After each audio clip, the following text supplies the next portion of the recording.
జెండా ఆవిష్కరణ కోసం మనం భారత్ మాత జిందాబాద్ అంటాం కానీ 100 రూపాయలు చేతులు పెడితే దేములకు వస్తే ఒక ఒక ఒక సర్పంచ్కి అలా మేజర్ గ్రామ పంచాయతీలు 100 250 మీరు ఊహించండి. అంటే ఇన్ని సంవత్సరాలు గత ప్రభుత్వంలో ఆయన ఉన్న వారు 100 కాదు 250 కూడా చేయలేకపోయారు ఒక్కొక్క మైనర్ గ్రామ పంచాయతీకి. మేజర్ గ్రామ పంచాయతీ 250 30 సంవత్సరాలు 40 సంవత్సరాల నుంచి అలాగే ఉంటే నారా చంద్రబాబు నాయుడు గారి ఆధ్వర్యంలో వారి నాయకత్వంలో వచ్చిన మన ప్రభుత్వం 100 నుంచి గ్రామ పంచాయతీలు కేవలం జెండా పండుగ చేయడానికి 100 రూపాయలని 10,000 పెంచాం. అలాగే 250 రూపాయలని 25,000కి పెంచాం. ఎన్ని ఇంతలు పెరిగిందో మీరు ఒకసారి దయచేసి దీన్ని ఆలోచించండి.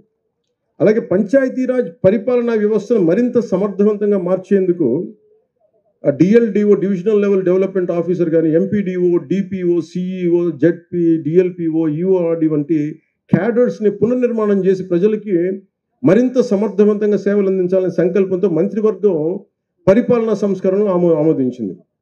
ఎందుకంటే మాకు పనులు జరగట్లేదు, లేదా టూ మెనీ వర్టికల్స్ అయిపోయినాయి, మాకు ఏ ఆఫీస్కి వెళ్ళాలో తెలియట్లేదు, అన్నీ కలిపి ఒక దాని కింద ఒక బిల్డింగ్ కింద రావాల్సింది, ఒక వ్యవస్థ కింద రావాల్సిందని చెప్పి మేము దాన్ని కూడా ముందుకు తీసుకెళ్తా ఉన్నాం.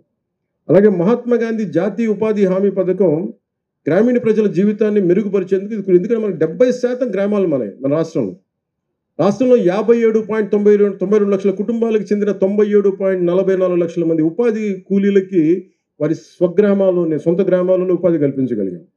ఇప్పటి వరకు 23.52 కోట్ల పనితీలను అందించడంతో పాటు 4.27 లక్షల కుటుంబాలకి 100 రోజులు పనిచేసే అవకాశం కల్పించాం.